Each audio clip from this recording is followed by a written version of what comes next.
Donc alors, excusez-moi de ne pas avoir de pas avoir fait la présentation au début. Donc alors, je rappelle quand même que c'est les Nocturnes de l'Histoire 2023, la troisième édition. Donc sur le thème de Sparte classique et hellénistique à l'épreuve des batailles. Donc vous avez pu suivre la conférence de Jacqueline Christian. Et là, on va enchaîner sur la conférence de Jean-Christophe Couven. D'accord. Merci.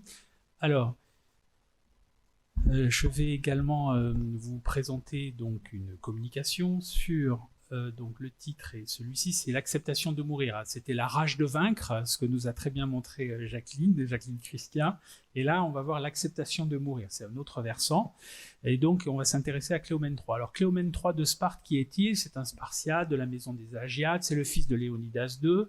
C'est un roi réformateur des Lacédémoniens. C'est la fin du IIIe siècle, époque hellénistique, de 135 à 222. Ce sont ses dates de règne. Un roi réformateur qui applique le programme d'un roi Eurypontide d'Agis IV qui lui a régné de 244 à 241. Et donc, Cléomène épouse la veuve, ce qui le convertit, semble-t-il, à ses réformes.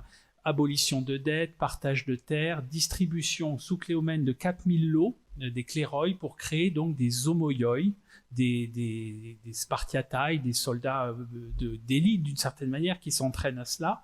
C'est un phénomène qui est bien connu dans le monde grec, on appelle ça l'anaplérosis, c'est la reconstitution du corps civique.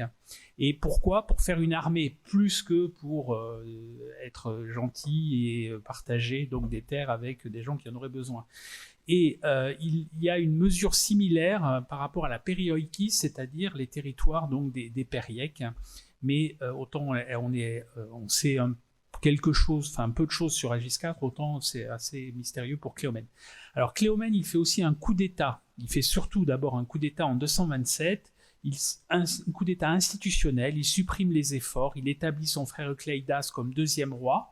Donc de ce point de vue-là, la diarchie traditionnelle est respectée, mais déroutée de ses fonctions premières. Il le fait au nom, tout ça, de la politeia de Lycurgue, c'est-à-dire d'une restauration de la patrios politeia, comme diraient les Athéniens, et à cause de ça, il est tantôt qualifié de tyrannos, de tyran, tantôt de roi, y compris même par Polybe. Et lui, en tout cas, se pense comme un roi ancien à la Spartiate, mais un roi nouveau hellénistique. Alors, par ailleurs, il conquiert le Péloponnèse avec ses Lacédémoniens, donc il a reconstitué son armée, mais aussi beaucoup aussi avec ses mercenaires. Alors, il le fait au moment des guerres cléoméniques. Alors, c'est une vaste histoire, les guerres cléoméniques, ça dure depuis 229, c'est autant la responsabilité, peut-être même davantage la responsabilité du koinon des Achaïens, qui est l'entité politique du nord de Sparte, dirigé à l'époque par un dénommé Aratos, une année sur deux globalement en tant que stratège, que à cause de Sparte, c'est-à-dire que la responsabilité elle est achéenne. Et là vous avez dans cette carte donc en gros la situation politique à l'hiver 225-224, et vous voyez que Cléomène, alors on le voit pas bien parce que les couleurs sont pas extraordinaires, mais les pauvres Achaïens sont réduits tout au nord dans leur fief historique. Et tout le reste du Péloponnèse, c'est sous contrôle, alors à différents degrés, alliance, occupation du territoire, couloir donc arcadien ici qui est directement intégré même à la Laconique, donc la Laconie qui est le territoire de Cléomène III. On est bien évidemment à cette date-là après 369, c'est-à-dire que toute la Messénie d'époque archaïque et classique n'est plus directement sous contrôle, même n'est plus du tout sous contrôle spartiate, c'est un État indépendant. Et alors face à cette situation-là, eh bien, intervient un roi de Macédoine qui s'appelle Antigone d'Ozon, à la demande d'Aratos, qui est donc le principal homme politique du koinon des Achaïens. Et au printemps 224, Antigone descend avec une armée et il crée une koiné summachia, c'est-à-dire une alliance, une ligue hellénique, à la manière dont Philippe II, par exemple, avait créé au printemps 337 la Ligue de Corinthe, dont vous avez sans doute déjà entendu parler. Et en 224, puis en 223, il y a des opérations militaires, je passe les détails, tout ça nous est raconté par Polybe, mais aussi par Plutarque. Et en juillet 222 a lieu la bataille, la fameuse bataille de Sélasie, qui se trouve à une quinzaine de kilomètres au nord-est de Sparte. Cette bataille, alors, dont je vais vous parler très très brièvement, dont vous avez ici à gauche une représentation qui est tirée d'un ouvrage grec qui est la réédition du livre de Gustav Droysen sur l'hellénisme, mais en grec, par 3 frères qu'on appelle les frères Apostolidi. Et à la fin, ils ont fait ce petit schéma qui est intéressant parce que ça montre la difficulté de montrer la bataille, parce que vous voyez, c'est un peu comme en surplomb, vous voyez, et on vous montre pas la bataille, on vous dit l'emplacement des troupes, et si vous regardez bien, donc on est au nord, il y a le fleuve Oinous, la Kéléphina, il y a 2 collines, le Has et l'Olympos, et sur l'Olympos, il y a Cléomène avec ses troupes. Sur le Has, il y a le frère de Cléomène avec ses troupes, et au milieu, il y a des troupes légères et également des cavaliers. Et on a une reconstitution en bas, premier état, c'est la reconstitution traditionnelle, celle d'un Allemand qui s'appelait Kromeyer, depuis le début du XXe siècle. Et ici, on a la solution telle qu'elle est adoptée en gros par tout le monde depuis un article de Pritchett de 1965. Et puis en attente une autre que je proposerai plus tard, mais c'est une autre occasion. Et ici, vous avez donc, tiré d'un livre italien, le décompte, hein, c'est-à-dire que sur le mont Olympos, la Colle Olimpo, vous avez donc les forces d'Antigonos, 15 000 phalangites. En face, Cléomène III en a 11 000. Sur la rivière Oinous, Kéléphina, vous avez donc en gros 3200 cavaliers et forces légères du côté des Macédoniens et estimé entre crochets 2000 du côté des Lacédémoniens. Et puis sur le Has, donc ici une autre colline, vous avez donc du côté lacédémonien le fameux Cleidas, peut-être à la tête de 7000 hommes, hein, des Périèques et des alliés. Et puis en face, en gros 4006 et 4000, c'est-à-dire 8600 hommes qui se cachent derrière la rivière Gorgilos. Bon. Alors je ne vais pas vous parler de la bataille, aujourd'hui je vais vous parler en fait de ce qui se passe après, et la bataille je vais en parler indirectement parce que la bataille est un carnage et néanmoins survit Cléomène et quelques-uns de ses hommes. Alors tout cela nous est, je devrais le dire, j'aurais dû le dire avant, mais bon, tout cela nous est connu grâce à des sources qui sont intéressantes parce qu'elles permettent d'avoir des points de vue différents. Alors la source traditionnelle qui dès l'Antiquité était d'autorité sur la bataille, c'est donc Polybe dans ses histoires. Vous avez ici une représentation peut-être de Polybe, une stèle en relief de Cleitor, donc le célèbre historien. Nous avons la chance de bénéficier aussi de la vie d'Agis et Cléomène, qui est une vie en une seule, qui l'oppose à la vie des Gracques, enfin qu'il met en pendant par rapport à la vie des Gracques, donc Caius et Tiberius Gracchus. Mais là, je ne m'intéresse moi qu'à la vie de Cléomène, Plutarque, donc un auteur que vous connaissez, qui est tardif, d'époque romaine, et ici donc un buste qui se trouve à Delphes et qui représente très certainement cet historien chéronéen, mais qui a été aussi prêtre à Delphes. Et ce que l'on sait par ailleurs, c'est que les deux, là, Polybe ou Plutarque, ont pu s'appuyer sur un historien qui est Philarque, Philarque d'Athènes, ou de Naucratis, ou de Sicyone, puisque on peut le qualifier des 3 manières, selon donc la Souda, bon peu importe. Et c'est un historien qu'on date de vers 255 et qui meurt après 215. C'est un auteur intéressant parce que c'est un auteur dont on a bien évidemment conservé aucun écrit, sauf des fragments ou des mentions qui apparaissent justement chez Polybe, chez Plutarque, chez d'autres, des historiens romains par ailleurs. Et il aurait été l'auteur, enfin il a même, on le sait, été l'auteur donc d'histoires, historiae, qui relatent les événements alors en Grèce ou dans le Péloponnèse, et peut-être même du point de vue de Sparte, depuis l'invasion du Péloponnèse par Pyrrhos. Donc on est après les guerres d'Italie, donc vers 280, là, 279, jusqu'à la mort de Cléomène, donc en 219. Et alors ce qui est intéressant par rapport à ce Philarque, c'est que Polybe qui l'utilise. Polybe utilise Philarque dans ses historiae, le juge très sévèrement Philarque. Il considère qu'il fait de l'histoire à sensation, c'est théâtral, c'est mélodramatique, il s'intéresse beaucoup aux femmes, peut-être trop aux femmes, mais il l'utilise néanmoins, Polybe, il l'utilise pour la bataille de Sélasie et puis pour les histoires dont je vais vous parler dans un instant. Plutarque aussi utilise beaucoup Philarque. Il l'utilise dans la vie de Cléomène, mais pas que, dans la vie de Pyrrhos, dans la vie d'Aratos, aussi dans la vie de Démosthène, de Thémistocle et dans ses Moralia. Et ce qui est intéressant, c'est que Philarque est une source très proche de Cléomène, et d'emblée, les historiens contemporains ont considéré que la vision de Philarque, c'est une vision pro-cléoménique. Et c'est tellement proche qu'on peut même se poser la question de savoir si c'est un témoin visuel ou pas. On n'en sait rien. Alors voici 3 sources. Il n'y a pas que ces sources-là, il y en a bien d'autres, enfin quelques autres, disons, en plus des sources qui sont l'épigraphie, un peu l'archéologie et un peu la numismatique. Mais ces 3-là, je les présente parce qu'ils vont être à la source de mon propos. Le bilan de la bataille.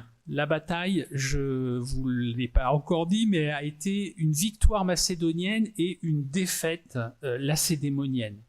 C'est un bilan tragique. Polybe nous explique que le reste de la masse, donc le pléthos, c'est le mot que emploie Polybe, se jeta dans une fuite éperdue et fut abattu.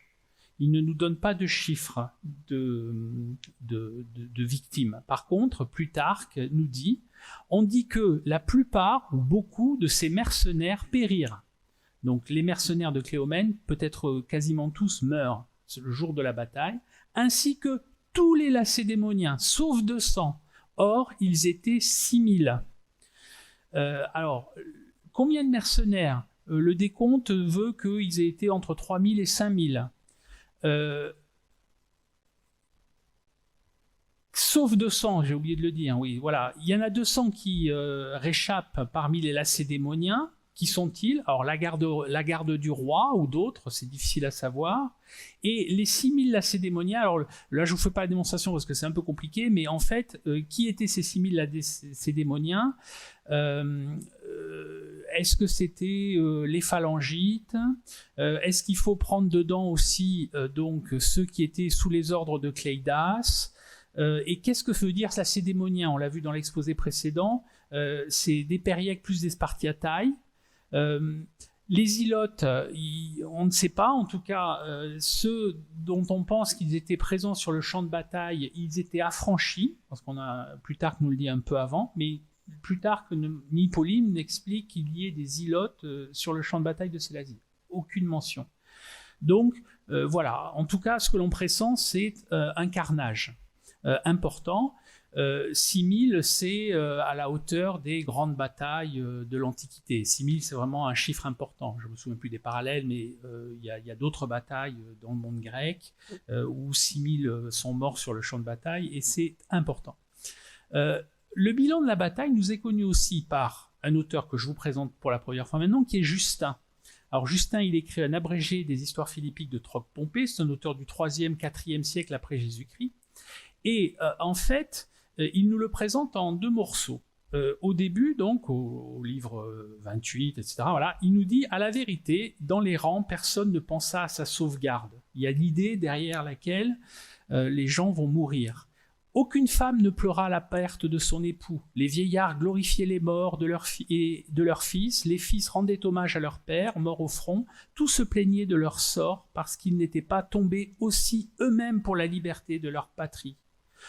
Dans les maisons grandes ouvertes, tous recueillaient les blessés, soignaient les blessures, réconfortaient ceux qui étaient épuisés. Cependant, il n'y avait ni tumulte, ni agitation dans la ville, et tous déploraient davantage le malheur de l'État que les malheurs individuels. Dans ce passage, en fait, il y a 2 idées opposées. Il y a un topos, qui est le topos de la belle mort spartiate, sur laquelle on reviendra et qui est un sujet assez intéressant. Aucun soldat ne pense à son salut, aucune femme ne pleure son époux, ni son fils. Alors là, on peut sortir tout le dossier de ces femmes à Sparte qui sont, comme le dit Jean Ducas, les sectatrices du code et qui disent à leur fils, si tu pars à la guerre avec ton bouclier, tu reviens avec ou dedans et pas sans, etc. etc. Il y a les fils qui rendent hommage à leur père mort au front, et puis il y a la culpabilité de ne pas être mort pour avoir défendu sa patrie. Mais de notre côté, Justin nous raconte que dans la cité, ça s'organise et on soigne les blessés. Donc il y a eu des rescapés quand même. Voilà cela. Alors le topos de la belle mort, d'où vient-il?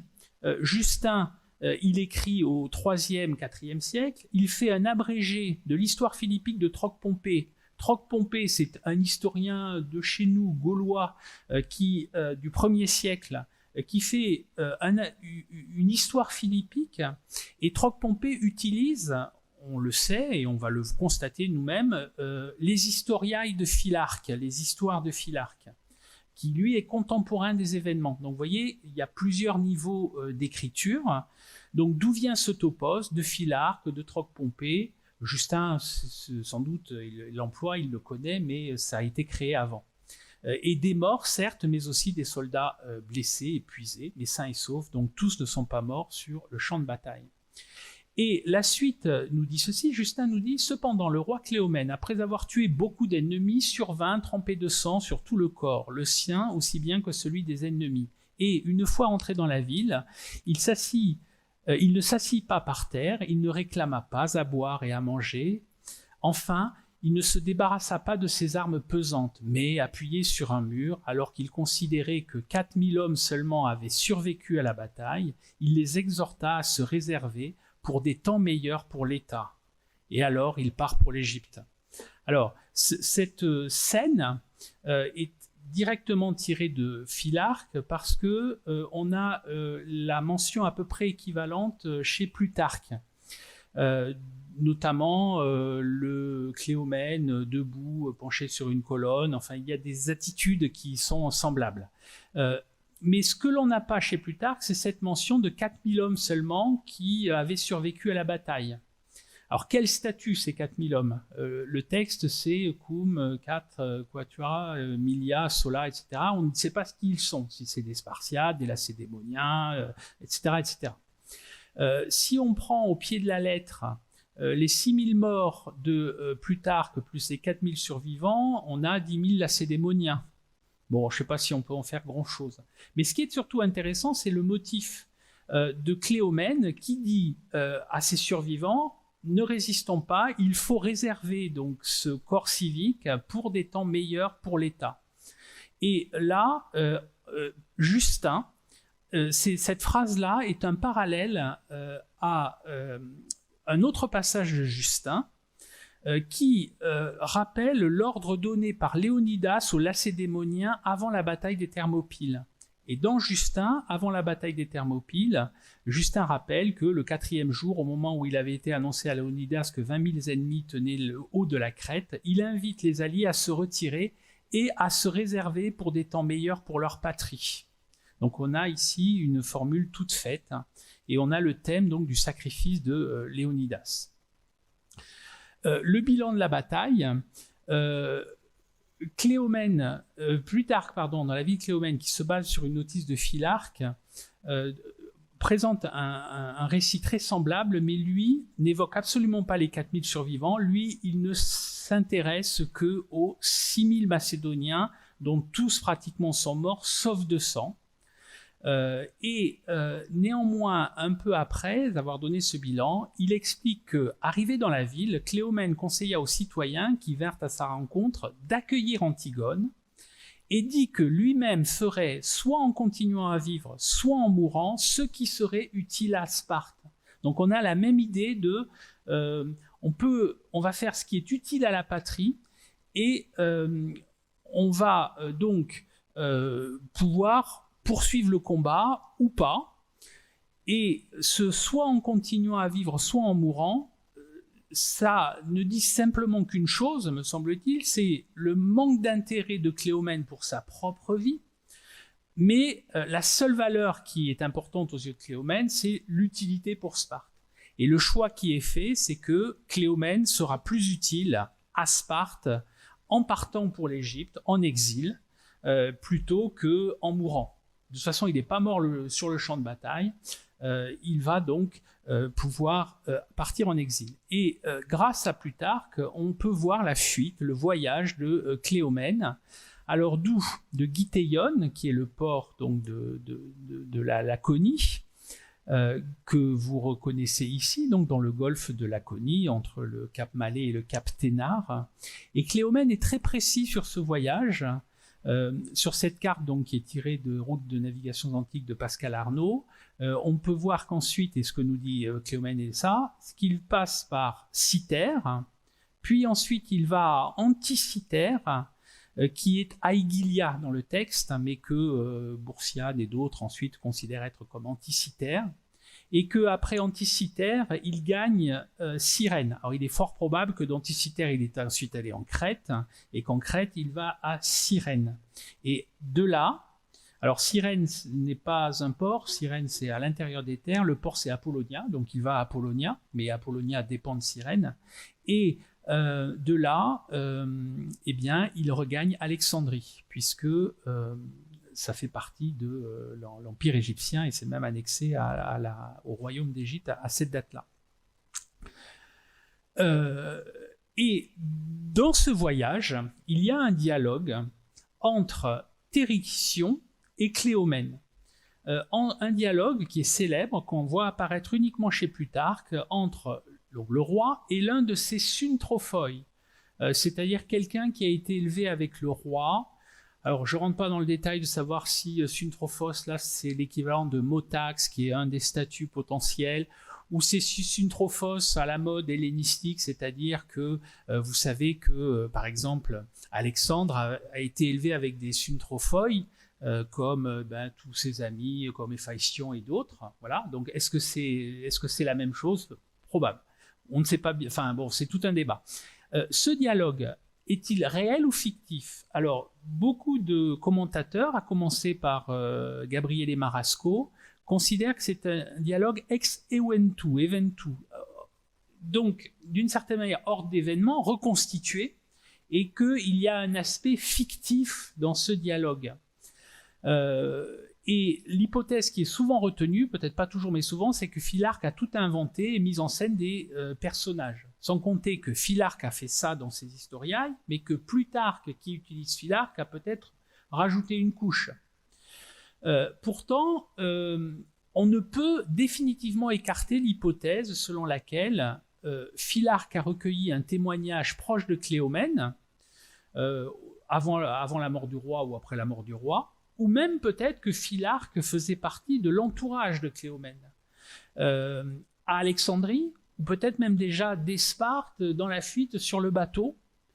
Et ça en ferait de cette manière-là le mémorialiste de Cléomène. Alors ce n'est qu'une hypothèse, rien n'est prouvable, malheureusement. Mais ce qui est assez frappant, c'est que ce voyage, il n'y a pas énormément de voyages, vous savez, comme ça dans l'Antiquité, il y en a quelques-uns, mais pas tant que ça.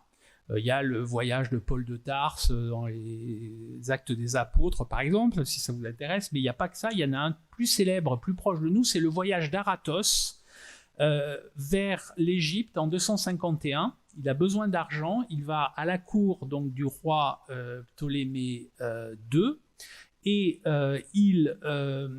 Plutarque, dans la vie d'Aratos, en utilisant donc les mémoires d'Aratos, nous raconte de manière assez détaillée les étapes donc, de ce voyage. Donc l'idée c'est pourquoi est-ce qu'on considère que les mémoires sont des mémoires d'Aratos et donc il y a un détail, et pourquoi est-ce que finalement Cléomène ne ferait pas un peu la même chose en étant mémorialiste cette fois-ci, donc Philarque ferait la même chose en étant mémorialiste de Cléomène. L'enjeu du dialogue, quel est-il? De l'intérêt de la mort volontaire. Voilà l'enjeu de ce dialogue. En gros, le truc est le suivant. Faut-il recourir à la mort volontaire tant que l'on est proche de la Laconie, puisque le combat est terminé, perdu, et que de nombreux Spartiates sont morts sur le champ de bataille, la veille ou le jour d'avant? Ça, c'est la position de Térition. Ou alors, faut-il partir en Égypte et continuer le combat là-bas? Ça, c'est la position de Cléomène. Le discours de Térition, le voici. Il nous dit tel que le rapporte Plutarque, et tel que sans doute l'avait déjà constitué Philarque, nous avons renoncé à la mort la plus noble, to kalliston thanaton, roi, celle qui se produit sur le champ de bataille. Pourtant, tous les hommes nous ont entendu déclarer qu'Antigonos ne devait passer devant le roi de Sparte que sur son cadavre. Mais une mort seconde en gloire et en vertu nous est maintenant encore accessible. Où allons-nous sans raison, fuyant un mal proche pour poursuivre un mal lointain? Un captif et un réfugié au lieu d'un roi. Alors que nous sommes encore maîtres de nos épées et que nous pouvons contempler la terre de Laconie, libérons-nous du joug de la fortune et défendons-nous auprès de ceux qui gisent à Sélasie pour l'amour de Sparte, au lieu de rester oisifs en Égypte et de demander qui Antigone a laissé comme satrape de Lacédémone. Alors, le discours est très condensé. Il n'a de toute façon pas été prononcé tel quel par Térition, mais y a-t-il une once de vérité de prononciation de ce discours néanmoins? Alors le premier argument de Térition, c'est la mort la plus noble, to kalliston thanaton, roi, c'est celle qui se produit sur le champ de bataille. Ça c'est un truc spartiate, hein. On le voit déjà chez Tyrté, dans le fragment 10. Oui, la mort est belle, Tetnemenai Garkalon, pour qui tombe parmi ceux du premier rang en brave qui lutte pour sa patrie, mais abandonner sa cité et ses terres fertiles pour aller mendier est-il sort plus maudit. On le voit aussi, cette notion donc de la kalliston thanaton, chez Xénophon dans la Constitution des Lacédémoniens. Ce qui mérite d'être encore admiré dans Lycurgue, c'est d'avoir su faire préférer à ses concitoyens une belle mort, une kalon thanaton, à une vie honteuse. Donc, l'argument de Térition, il porte. Ce qui est intéressant, c'est que on voit cela se cristalliser aussi du côté d'Athènes. Cette idéologie spartiate, elle apparaît chez les Athéniens dans le Contre-Léocrate de Lycurgue qui dit « Une loi proscrit chez eux qu'au moment d'une expédition, lorsqu'ils sont sous les armes, on doit tous les convoquer devant la tente du roi pour leur lire les poèmes de Tyrté, car c'est le moyen à leur sens le plus efficace de mourir pour leur patrie. Il vaut la peine d'entendre ainsi ces vers, vous y apprendrez ce qui assurait la bonne réputation de ces gens-là. » Térition, lui, il dit il y a eu un discours de la part du roi. On est un peu dans la même ambiance là. Le discours, c'est pourtant tous les hommes nous ont entendu déclarer qu'Antigonos ne devait passer devant le roi de Sparte que sur son cadavre. C'est le discours d'avant la bataille qui ne nous est conservé par aucun historien, mais dont on a une mention ici. On a par ailleurs dans ce texte-là, si on l'analyse assez finement, dans la bouche de Térition, l'idée qu'il y a un roi, le vrai roi c'est le Spartiate, c'est Cléomène, et puis il y a Antigonos, qui n'est pas roi. Et là, c'est le thème de la légitimité plus grande des Héraclides de Lacédémone par rapport aux Antigonines qui aussi, eux, se déclaraient descendants d'Héraclès. Le deuxième argument de Térition, c'est une mort seconde en gloire et en vertu nous est maintenant encore accessible. C'est-à-dire que il y a la possibilité d'un suicide, d'une mort volontaire, qui est certes inférieure à la mort au combat de Sélasie, de ceux qui sont morts sur le combat, mais une mort volontaire est préférable à une vie misérable en exil. Et cette vie misérable en exil, ça fait référence, je trouve, ça sonne aussi comme Tyrté qui dit « Mais abandonner sa cité et ses terres fertiles pour aller mendier est-il sort plus maudit ?» Donc là aussi, on est dans une sorte d'idéologie qu'on pourrait qualifier de spartiate. Mais là où les choses sont compliquées, c'est que chez Térition, il y a aussi cette phrase qui dit « Libérons-nous du joug de la fortune ». Alors la fortune, c'est tuké, fortuna, c'est la nécessité en fait, la fortuna. Qu'elle soit bonne ou mauvaise. Ici, elle est mauvaise, la nécessité. Et alors, il y a plusieurs possibilités d'interpréter cela. C'est une idée stoïcienne, donc d'époque hellénistique, du suicide comme une sorte de libération. Mais c'est aussi une idée qu'on pense platonicienne, de la supériorité de l'âme sur le corps, Or, Plutarque est un néoplatonicien. C'est une idée plutarchéenne aussi, donc un spécialiste, Babu, qui a écrit tout un ouvrage sur le stoïcisme, c'est Plutarque, ou Plutarque et le stoïcisme. Lui considère que c'est plutôt plutarchéen, ni même trop platonicien, ni même trop stoïcien. Et est-ce que finalement, c'est pas plutôt une idée grecque ? En fait, libérons-nous du joug de la fortune, et la manière dont le dit Térition, je me suis posé la question de savoir si finalement on n'était pas plutôt du côté tout simplement de la mort volontaire, donc du suicide, tel qu'il est conçu dans le monde grec, mais tel qu'on peut l'appréhender aussi plus particulièrement chez les Spartiates. Et là, j'ai été aidé en cela par un article d'Ephraim David en 2004 qui s'intéresse à ça, et qui montre assez bien les ambiguïtés des attitudes des Spartiates face à la mort volontaire. Et chez Térition, si vous voulez, lui, il voit en fait une sorte d'exacerbation d'une société d'honneur et de honte avec une éthique aristocratique qui considère que le suicide est potentiellement possible dans certaines circonstances et que même c'est un honneur parce que il est motivé par l'aidos, il est motivé par la maîtrise de soi, il est motivé par le courage. Alors on rentre dans des grandes idées théoriques et avec cette notion d'aidos qui est une notion pas simple à comprendre à Sparte, qui est à la fois une retenue, une pudeur, enfin un sentiment de déférence à l'égard de celui avec lequel on se trouve lié. C'est l'idée qu'en fait c'est la honte, quoi. Donc il faut se laver du déshonneur par le suicide. Ce qui est intéressant aussi dans le texte de Térition, c'est défendons-nous auprès de ceux qui gisent à Sélasie par l'amour de Sparte, pour l'amour de Sparte. Et il y a cette idée, là aussi, qui est assez spartiate, de se justifier auprès des morts de Sélasie pour l'amour de Sparte. Et je me suis demandé si, finalement, lorsque l'on a parlé des Tressas, par exemple, des trembleurs, l'un des reproches qu'on pouvait leur faire, justement, c'était ça, c'est-à-dire de ne pas être morts pour la patrie sur le champ de bataille. Et donc, il y a tout un dossier spartiate sur les trembleurs, mais c'est pas une spécificité spartiate en réalité. Alors peut-être dans la forme qu'elle prend à Sparte, elle est spartiate, mais il existe aussi des législations contre la couardise au combat à Athènes et certainement dans d'autres cités du monde grec. Et enfin, Térition a comme une sorte de prévision de l'avenir, puisqu'il dit plutôt mieux vaut se suicider maintenant que de rester oisif en Égypte et de demander qui Antigone a laissé comme satrape de Lacédémone. Alors Marasco considère que ce passage-là, qui est une référence à l'avenir, prouve l'aspect recomposé chez Philarque du passage, et donc en délégitime la validité.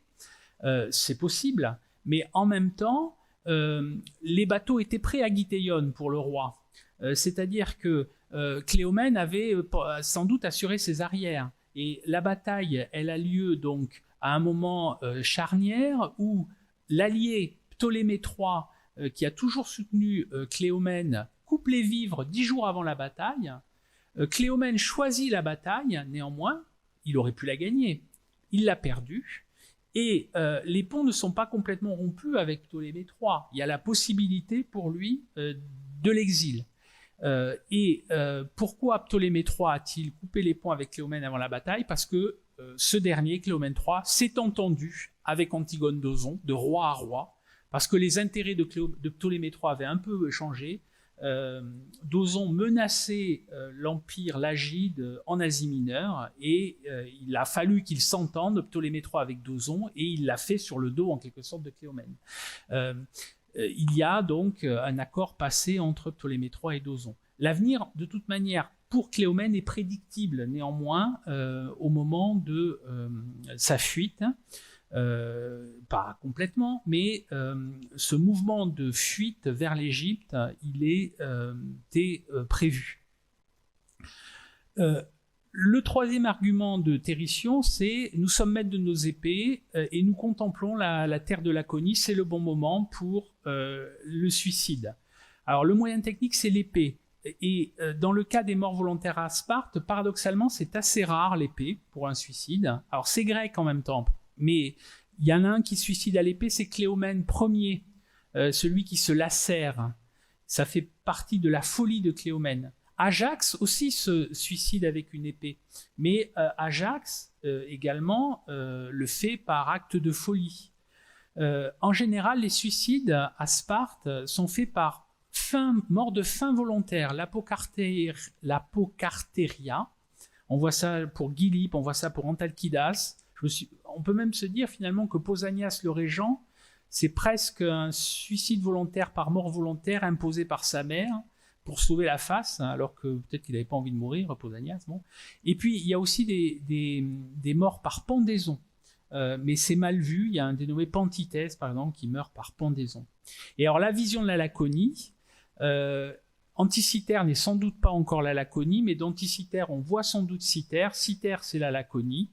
Il y a une espèce de sacralisation du territoire. Là, Térition, il s'accroche au territoire et il veut mourir en quelque sorte en voyant la Laconie, même si c'est sur un bateau et qu'il est déjà parti de la Laconie. Bon. Ça, c'était le discours de Térition. Je vous fais rapidement le discours de Cléomène. Cléomène, lui, il oppose ceci. Il dit « De toutes les actions humaines, mourir est la plus facile et celle que tout le monde peut entreprendre. Et te crois-tu courageux quand tu fais une fuite plus honteuse que la précédente ? De meilleurs hommes que nous ont cédé à leurs ennemis avant cela, trahis par la fortune ou vaincus par le nombre. Mais celui qui, confronté au labeur et aux épreuves, ou au jugement et aux opinions des hommes, abandonne le combat, est vaincu par sa propre faiblesse. En effet, la mort volontaire ne doit pas être une fuite devant l'action, mais une action en soi, car il est honteux de mourir comme de vivre uniquement pour soi. C'est pour cela que tu nous invites maintenant, dans ton empressement, à nous débarrasser de nos ennuis actuels, bien qu'au-delà, tu ne fasses rien d'honorable ni d'utile. Je pense cependant qu'il est juste que ni toi ni moi n'abandonnions nos espoirs pour notre pays. Lorsque ceux-ci nous abandonneront, la mort sera très facile pour ceux qui la désirent. Donc, en gros, ce que dit Cléomène, c'est que la mort volontaire telle que la propose Térition, elle est égoïste. C'est une fuite devant l'action. Et il est honteux de mourir comme de vivre uniquement pour soi. Le Spartiate, donc un individu subordonné aux objectifs de sa cité, c'est ce que défend Cléomène ici, et la valeur des Spartiates, c'est de ne pas abandonner le combat face à la difficulté des labeurs, des épreuves, des événements, ou du jugement, ou des opinions des hommes. Et d'une certaine manière, il y a ici, finalement, presque de manière un peu paradoxale, Cléomène nous dit que le vrai sacrifice, c'est pas de se tuer maintenant, ça on pourra le faire plus tard, c'est de continuer le combat et de mener le combat jusqu'au bout. Et c'est intéressant parce que je me suis dit finalement que le vrai sacrifice, c'est pas de perdre sa vie, mais c'est de la perdre utilement pour la cité, sa vie. Et je trouve qu'on comprend mieux ce qu'est, par exemple, l'action de Léonidas aux Thermopyles. C'est pas un suicide, bien évidemment, c'est un sacrifice. Et Léonidas et Thermopyles, on trouve des choses un peu similaires. Par exemple, il y a un dénommé Anaxibios en 389 qui est pris au piège d'une position désespérée. C'est un avarque, justement, et il ne quitte pas le champ de bataille.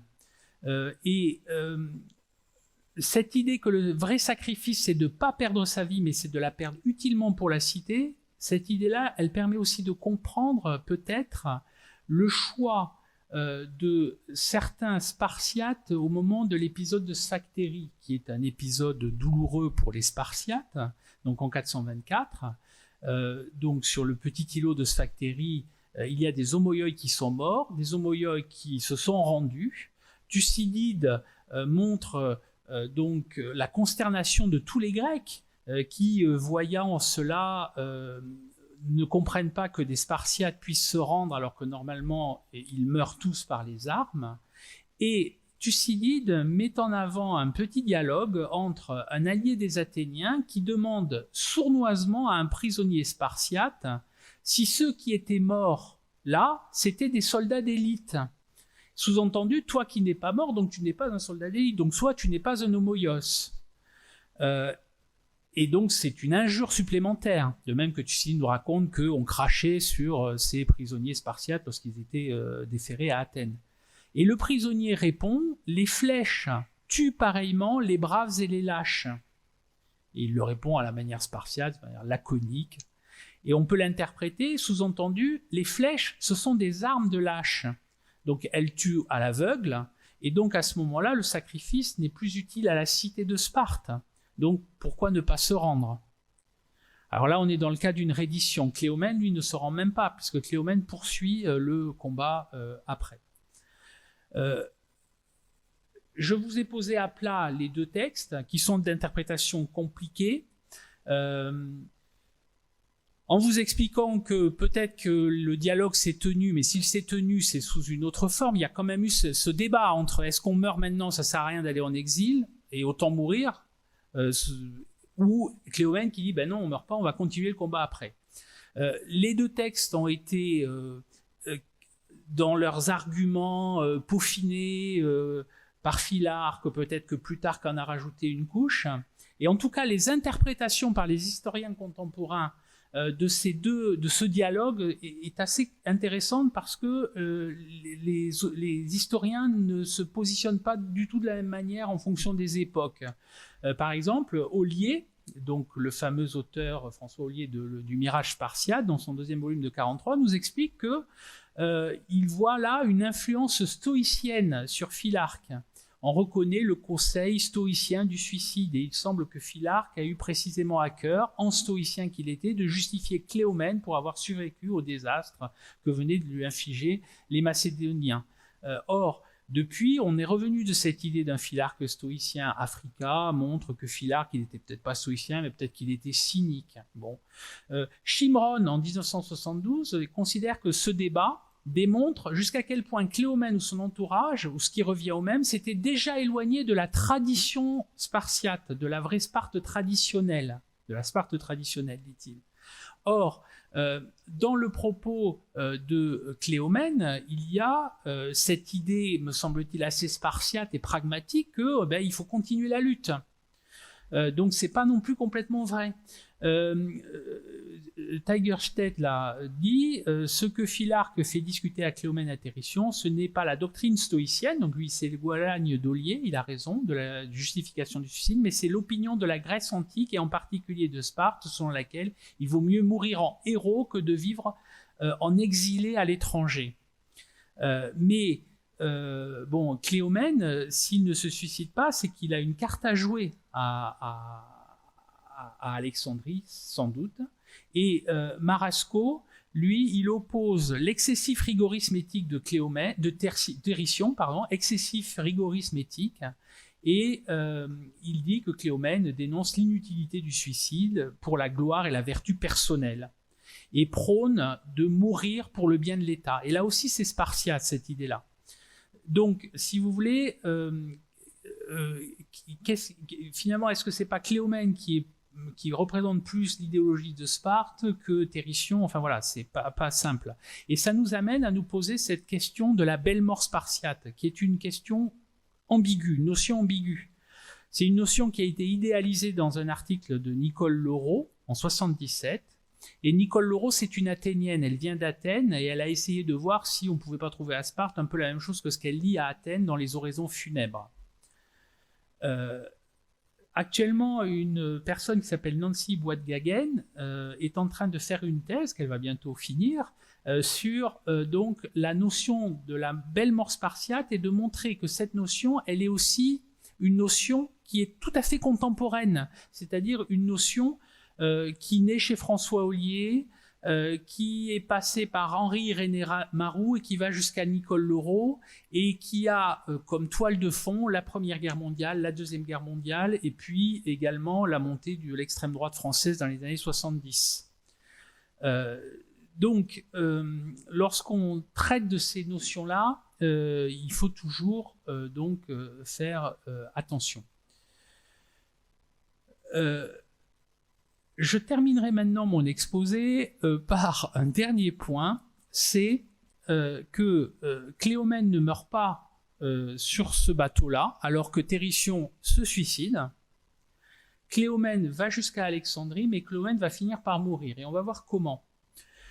Il cherche à être utile à sa patrie, il cherche à revenir au pouvoir. Alors, le contexte est le suivant, c'est qu'à la cour d'Alexandrie, il se rabiboche avec Ptolémée III, il obtient une rente de 24 talents, ce qui est énorme, et on voit qu'avec ces 24 talents annuels, il soigne ses réseaux de mercenaires à Samos, à Éphèse, à Cyrène. L'espoir, c'est revenir à Sparte et reprendre le pouvoir à Sparte. Et à Sparte, à la même époque, on voit un parti pro-cléoménique s'agiter.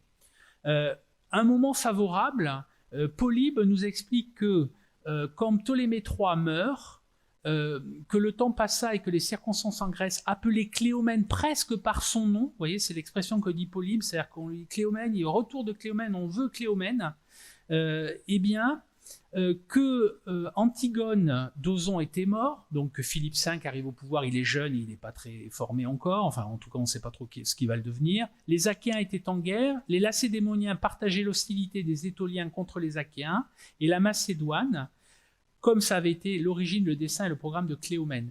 Et là, il était plus que jamais tenu de se hâter et de presser son départ d'Alexandrie, c'est-à-dire que Cléomène, il projette de partir. Et malheureusement, la situation se complique. Pourquoi ? Parce que Ptolémée IV remplace Ptolémée III, et surtout Ptolémée IV donc, et son premier ministre, Sosibios, sont très hostiles à Cléomène, et ils l'entretiennent dans une prison dorée, ce dont Cléomène d'ailleurs ne se rend pas compte immédiatement. Et il va chercher, Cléomène, lorsqu'il se rend compte de l'enfermement dans lequel il est tenu, à soulever le peuple d'Alexandrie, et cherche-t-il pour autant une belle mort ?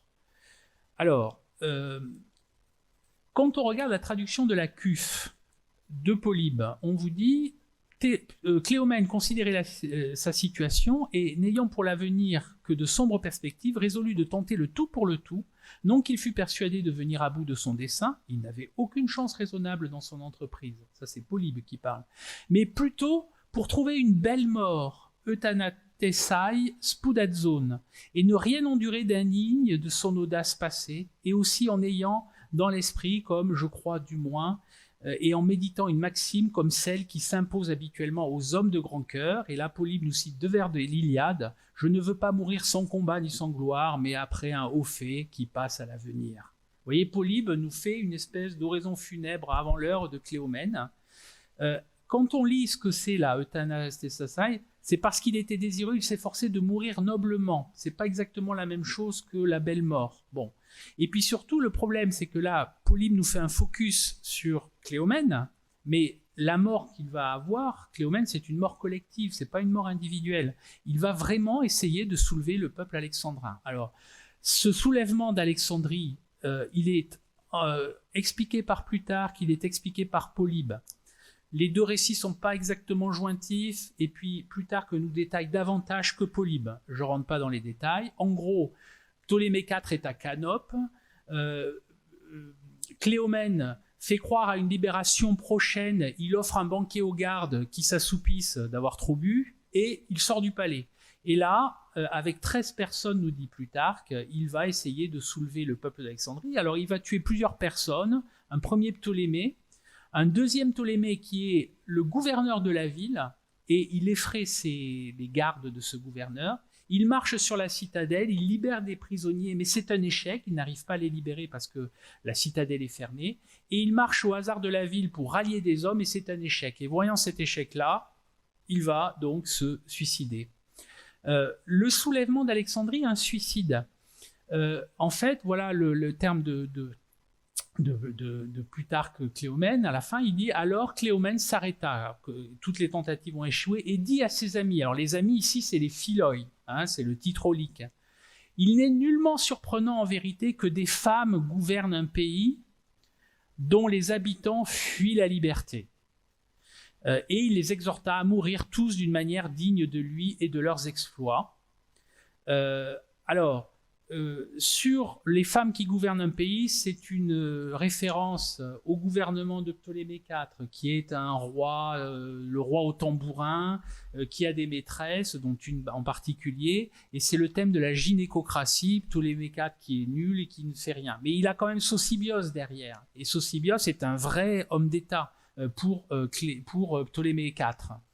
Et le suicide, là, c'est la mort volontaire, un moyen d'échapper à la tiké, c'est-à-dire, c'est finalement la position de territion. C'est-à-dire que la fortune est contre nous, ben, ça y est, c'est bon, il n'y a plus rien à faire, on se suicide. Et c'est ce qu'ils vont faire. Mais alors, ce qui est intéressant, c'est que ce suicide, quel est-il?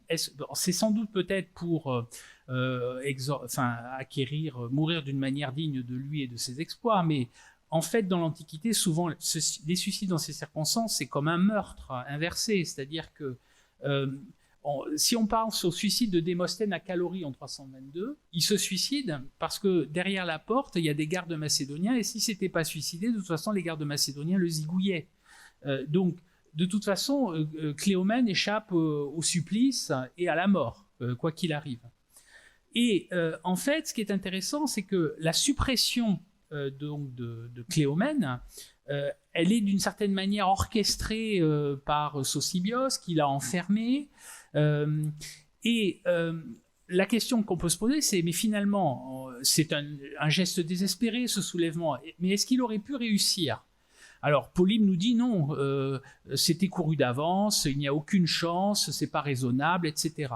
Mais Polybe nous dit deux choses. Alors, une première référence que je vous donne là, et une autre que je n'ai pas notée, mais qu'il faudrait que je note, enfin, une prochaine fois, c'est la première chose, c'est que Polybe, un peu après, au livre 24, nous explique, lors d'un séjour qu'il fait à Alexandrie, ce qu'est Alexandrie. Et en fait, il y a trois types d'habitants à Alexandrie. Il y a les Égyptiens autochtones. En gros, ils sont impulsifs et inaptes, ils comprennent rien, de toute façon on ne peut pas compter sur eux. 2, il y a les mercenaires, qui sont des gens brutaux, et effectivement, il y avait, semble-t-il, à Alexandrie, une quantité importante de mercenaires.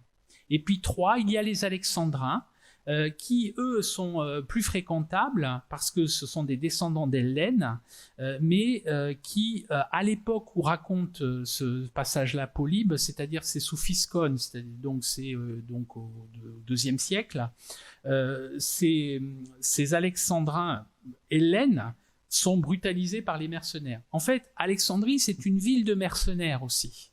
Et je me pose la question de savoir si finalement il n'avait pas réellement ses chances, Cléomène, de soulever. Alors, pas les Égyptiens, peut-être pas tellement les Alexandrins, mais les mercenaires qui se trouvaient à Alexandrie.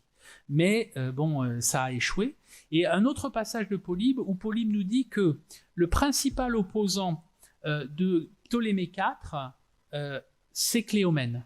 À un moment donné, Cléomène apparaît comme un ennemi politique même de Ptolémée IV. Voilà. J'arrête là parce que l'heure tourne et qu'il va falloir que nous partions, mais je vous ai présenté le dossier qui n'est pas simple. En tout cas, c'est moi-même qui me le suis choisi, donc après tout, je vais me prendre qu'à moi-même, mais voilà, j'ai trouvé ça intéressant de coller ces aspects-là. Merci. Ouais. Merci beaucoup. La souillure dans le monde grec, elle est héréditaire, mais la souillure. Oui. Mais avoir du sang sur les mains, donc un meurtre. Mais est-ce que le suicide, dans le cas d'un suicide utile à la cité ou d'un suicide égoïste, est-ce que la souillure est aussi héréditaire dans ces cas-là? Bonne question.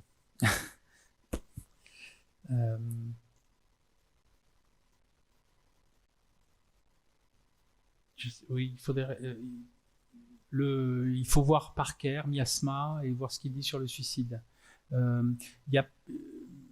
Évidemment, oui, c'est une vraie question, ça. Ouais. Oui, c'est une vraie question. Non, c'est une question intéressante. Il y a aussi le problème de la souillure lors de la guerre, en fait. Hein, c'est-à-dire qu'on tue des hommes aussi. Mais il y a des moments où on est dans des circonstances où on se pose moins la question de la souillure, sans doute. C'était pour me permettre, peut-être d'évoquer un élément que j'ai rencontré lors de mes lectures, Oui. que dans le cas d'un suicide, bon, ça se basait principalement sur des sources athéniennes, que la souillure se reportait sur l'objet et qui précipitait dans le barathre l'objet qui a causé la mort de la personne. Oui, il y a de toute façon, les Grecs ont suffisamment d'imagination pour trouver une médiation. Le miasma à la souillure, il y a toujours des sacrifices de purification qui permettent d'en sortir. Mais la question que je me posais, c'est de savoir, enfin moi c'est ce que j'ai lu sur Sparte, mais il faudrait sans doute creuser, mais si le fait qu'il y a peu de suicides, il y a déjà peu de suicides à Sparte, de morts volontaires, et ça se fait pas tellement par l'épée. Oui.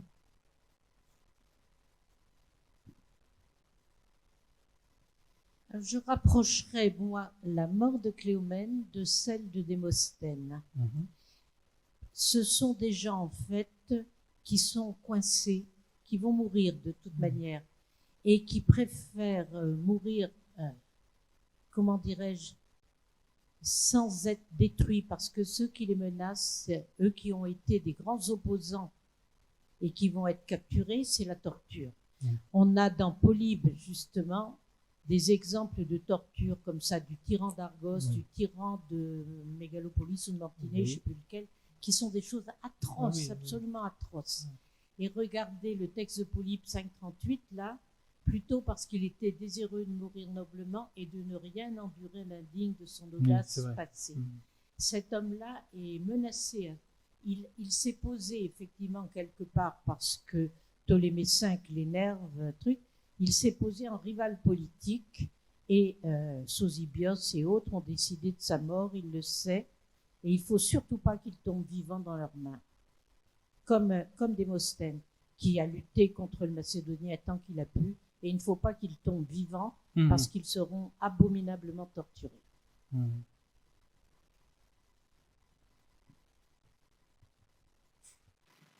Et peut-être au-delà de l'aspect d'échapper à la torture, donc d'un point de vue aussi physique, on a dit que Cléomène, comme Démosthène, c'est quand même des grands hommes. Et je ne connais pas les principes d'exécution de Ptolémée IV, mais ils avaient des exécutions aussi infamantes, et peut-être qu'ils avaient peur aussi pour leur honneur post-mortem.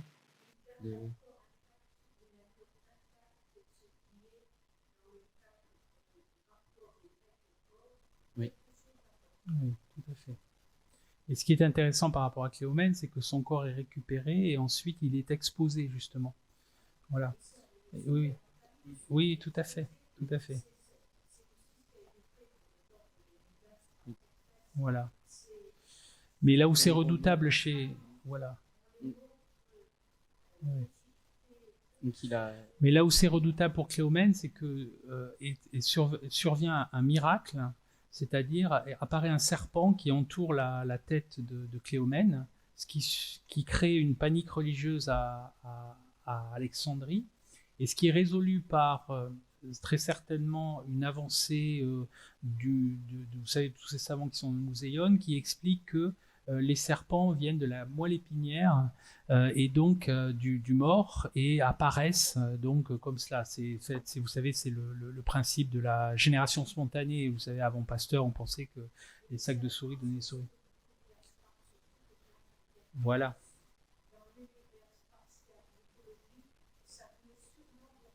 Voilà. Pour le... Voilà.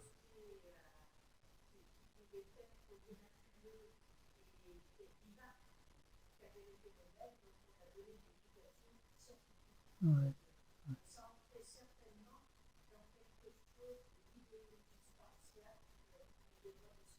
Ouais.